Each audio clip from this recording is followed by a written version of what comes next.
Somebody mentioned marketing, advertising. Take a look. This here what you see. A Kellogg company, for instance, for just one brand, Frosted Flakes in this case, spends $40 million in advertising. Dairy industry spends almost $200 million in advertising that if you don't have your 3 glasses of milk, you're going to fall apart. And then you have McDonald's, $800 million. And then you have the national effort. Here's the National Cancer Institute telling you you should eat more fruits and vegetables, and you can hardly see how much money they spend. It's less than $1 million. Do you see who drives the habits? Do you see who's responsible for the obesity? It has to do not just with ourselves, but it has to do with the obesogenic environment in which we live in. It's about 40, 50 years ago when it all started. It started with the emergence of the fast food products that were sold to us as a convenience foods. Women would join the workforce and they have no more time and they need to have convenience foods. That was the mantra. Folks, it's easy to cook foods from scratch in no time because there's something called a slow cooker. It's called a crock pot. I mean, I prepare the breakfast in my family when I'm at home. And my wife is so generous, she always tells people, my husband is also cooking. Well, I mean, I take about 5 minutes, I have a crock pot, I throw some 7-grain cereal into it from Bob's Red Mill, and the next morning I wake up, it's done. I mean, folks, you don't have to rush to McDonald's and get your bacon, eggs, and ham there. It's easy once you understand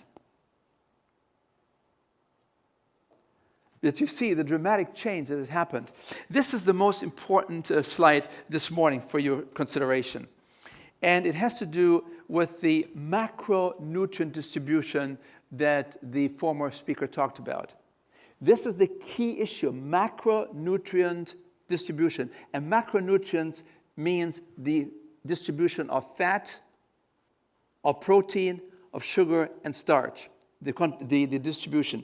And here you see on the left-hand side, this is now a country where you cannot find heart disease, you cannot find obesity, you cannot find arthritis, you cannot find diabetes. These are countries where 70 to 80% of the calories will come from carbohydrates. Are you listening? They don't come from carbohydrates as such. They come from complex carbohydrates. Not as such. They come from unrefined complex carbohydrates. Are you with me there? These people eat whole foods. These people don't eat white flour products as much as they eat whole grains. They eat corn, they eat beans, they eat potatoes, they eat these kind of foods. And these societies always have had slim people. They're starch eaters, but the right starch. They're blessed with fiber, with roughage, and nutritional value. But as a society begins to change, as a society goes from slow food to fast food, something happens. When a society goes from eating at home to eating out, when a society goes from whole food to processed foods, when a society goes from potatoes to Pringles, when a society goes from corn to corn chips, when a society goes from oats to Oreos, when a society goes from beans to burgers, when a society goes from water to soft drinks, when a society does that, it goes from lean to large. And when you look at the chart, you see this is the American diet, the Western diet, that is now going viral globally. On the right-hand side, you see this diet is such that about 40%, 35 to 40% of the calories will now come from oils, grease, and fat. Another 20-some% will come from sugar, again, a refined food. Then you have some starch, and the starch no longer carries 70% of the total volume, but maybe just about 10, 15 at the very most. But the starch that you eat now is totally refined white flour product. This is what you eat now as coming to you as Krispy Kreme, as donuts, as cakes, as pies. It's a totally different starch. It's refined, it's devoid of nutritional value and devoid of fiber. That gives you volume. And then you look at the amount of protein. we have seen an incredible increase in the amount of protein. People used to get their protein from foods as grown, plant foods. Today, 70% of the protein in our society comes from animal sources. Whenever you have this kind of a diet on the right-hand side, you will always find within 10 years, in a society that didn't have these chronic diseases, within 10 years, you find the emergence of these, what we used to call Western diseases, that are now global diseases. 10 years. Japan, it was difficult to find heart disease there. But America did not only bring MacArthur to Japan, but also McDonald's. And within 20 years, Japan was showing the signs of diabetes, of heart disease, and some of these Western killer diseases. This is what we eat in our society. About 50% of our calories come from processed foods. I know that you're concerned about moving towards a plant-based diet. I'm all in favor of that. But let us not forget, the next issue is processed foods. You can be a vegan and be a junkie. And so we need to have the idea that a plane has two wings, and to be healthy, you have to have at least two wings when it comes to the dietary issues. You have to have more plant foods, high nutritional value, low in calories, and on the other hand, you have to also have unprocessed foods, whole foods, rather than processed foods. Please note that about 35% of the calories that we eat comes from animal products, and the shocking experience to me was to find out that only 14% of the calories that we eat come from unprocessed foods. I recommend to people all over the world, I said, I want you to zero in on eating more foods that don't carry nutrition labels. Ever thought about that? You have no nutrition labels on mangoes, on tomatoes, on tomatoes. You don't.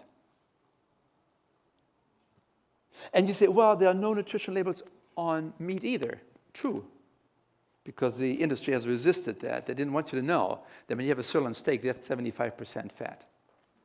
When you have that pork chop, that's 80% of the calories is fat. But you will find a warning label on meats, on chicken, how to prepare it because of bacterial contamination. So I have enlarged my definition of what I recommend people to eat. Eat more foods that don't have nutrition labels or warning labels.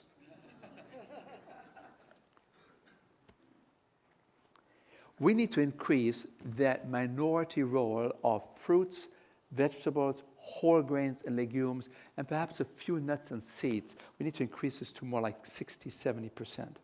Now, as you all know, if you have more calories coming into the system and going out, they're being deposited in a bank. I mean, you put more money into the bank than you withdraw, there's going to be a surplus developing, right? And that's exactly what happens in American bodies, because they're putting more and more food in, but less goes out in terms of exercise. And what happens next, there are deposits in the central bank right here.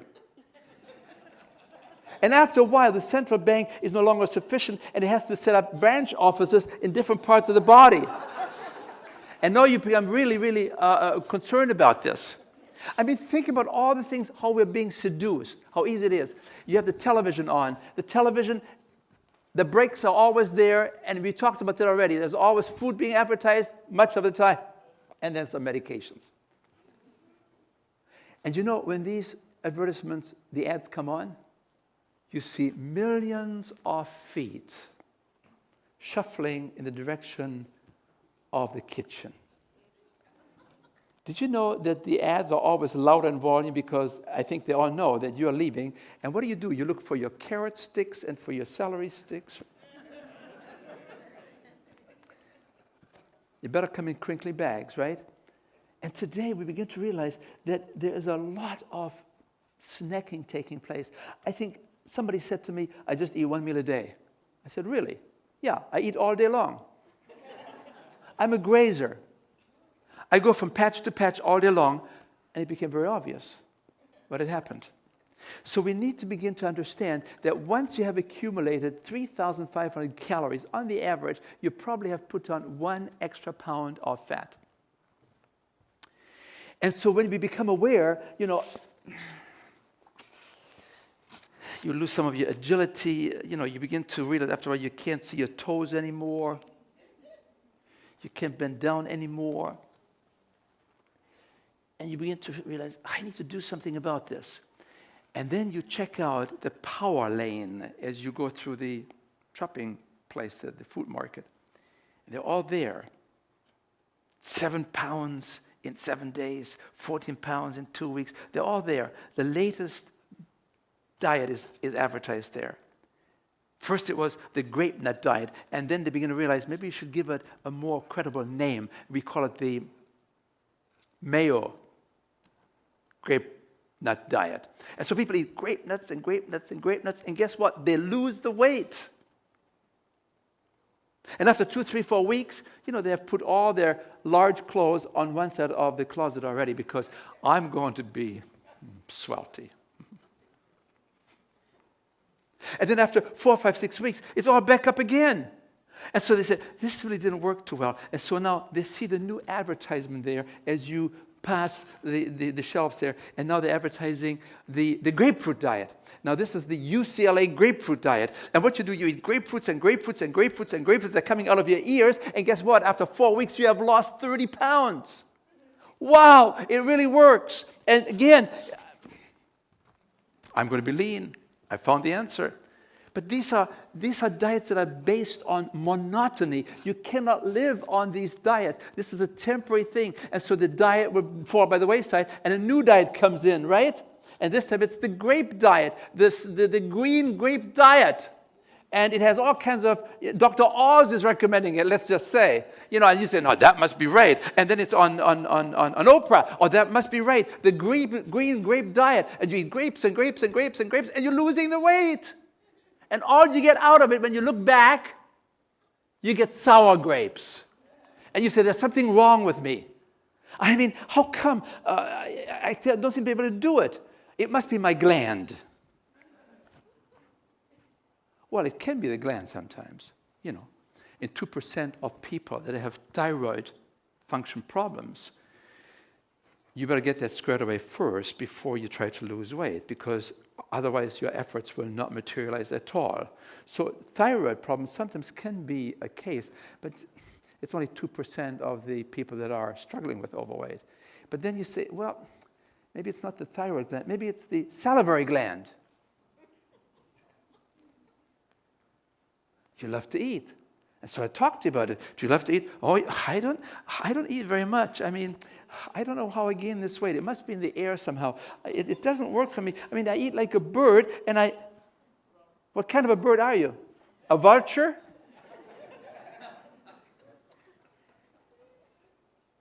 I do all this exercise, and nothing's working for me. Yeah, let's take a look at this. So you now decide, I need to eat less. And what you do, you watch your serving size. You go on semi-starvation diets. You have hunger pangs. And after 3 months, you say, it's not worth it. I don't care anymore. It's not worth it. I don't want to live this way any longer.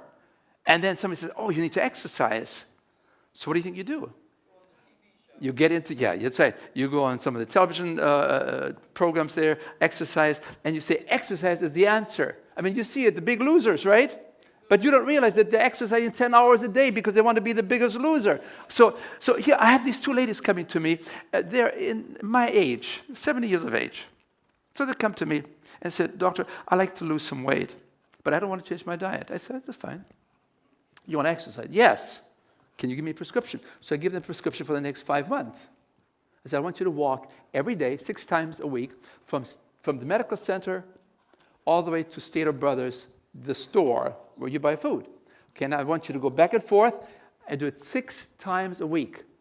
After 4 months, they come back to me and they said, Doctor, your program doesn't work. We have gained weight. I mean, there's some mathematics involved here, right? I go through the mathematics. I go through the adherence program. Have you really done this every day? No. We've done it 6 times a week. We took 1 day off. I said, that's perfect. 6 times a week, that's great. And you walk every day from the medical center to Stater Brothers? Yes, sir. And so I look at the other lady for validation check. I said, oh yes, we're doing this together. We've done this all these weeks, and it doesn't work. I mean, you've gone from the medical center, that's 1.1 mile, to Stater Brothers.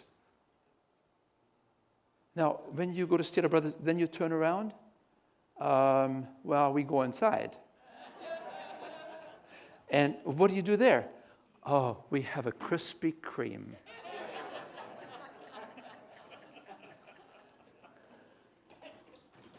And I say, do you realize that when you walk 1.1 mile, you're burning about 110 calories, and you walk back, it's another 110 calories. You've burned 220 calories. When you have that Krispy Kreme, it's 420 calories. Of course, you're gaining 200 calories every time you make that walk and stop there and eat. I said, it gives you much pleasure, doesn't it? Oh, yes. But you're gaining weight. Is it really worth it? Maybe it's easier just to let go of the donut. I said, is it really worth it? And lady says, oh, yes, doctor, it's worth it. Do you see the allurement, the habituation? I'm working for Chrysler, the auto manufacturing company. We do a chip program there for the employees to lower their medical costs. It's going very, very well.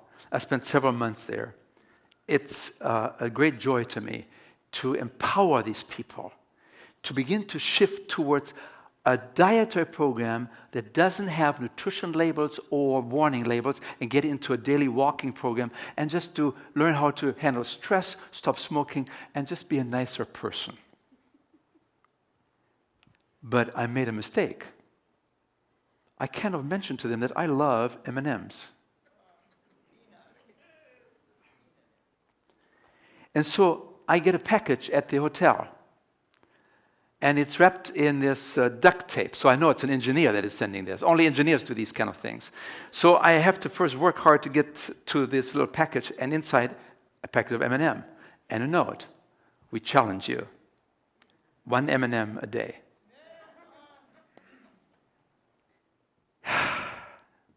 I love M&Ms. So I take my first pill. I'm fine.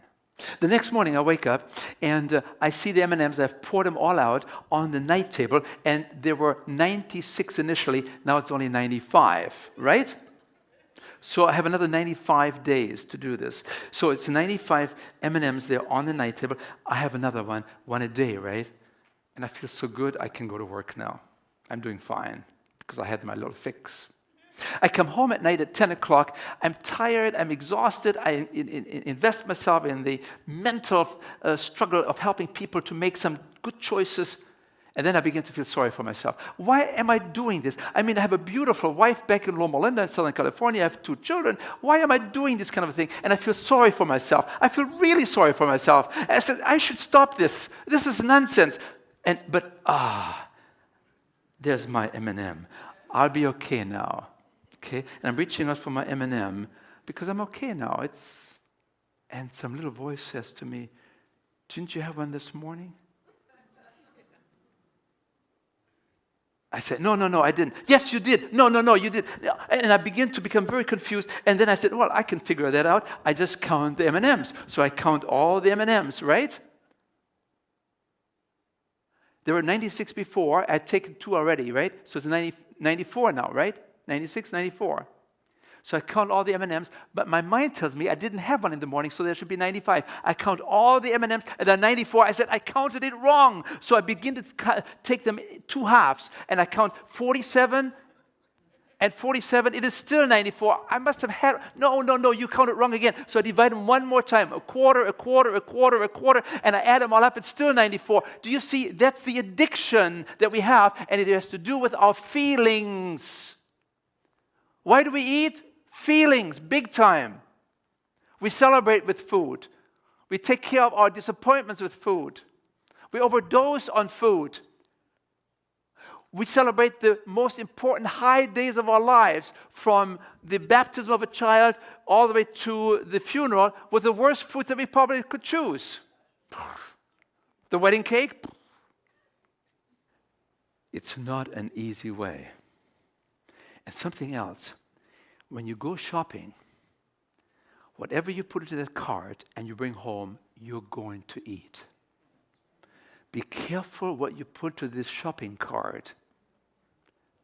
Be in full possession of your emotions and your mental well-being when you go shopping. Best thing is you know what you want to get. As a matter of fact, when I go shopping, I'll do it sometimes with myself or with my wife. We shop for the whole week in 15 minutes because I know exactly where to go. I go to fresh produce, right? I know where the grains are, the whole grains. I know where the legumes are, my beans and lentils. I maybe pick up a few nuts and maybe some avocados, and I'm fine. Do you know that there are some 50 to 60,000 food items in a large supermarket that is handling food for you? And out of these 50,000, you probably only need 100. Seduction. So do you realize that if you really want to walk off that Krispy Kreme, you have to walk 4 miles? If you want to have a Big Mac and fries and a Super Coke, you have to walk for 7 hours. I mean, you have to be unemployed. You have to go on vacation. You have to take days off. Walking is not the way to lose weight. Walking is something that you do because it empowers you. It gives you vitality. It's the right thing to do. But don't do it for losing weight. That's a side effect.